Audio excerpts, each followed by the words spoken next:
यह है।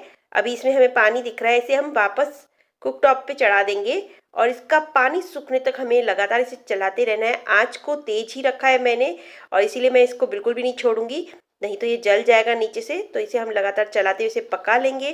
तो पानी सूख चुका है। अब इस स्टेज पे हमने इसमें 1 चम्मच के करीबन घी डाल दिया है और साथ ही डाल दी है मैंने घर की बनी हुई मलाई। इसे अच्छे से मिक्स कर लेंगे और मिक्स हो जाने के बाद इसमें हम दूध ऐड कर लेंगे और साथ में इसमें हम शक्कर भी डाल देंगे।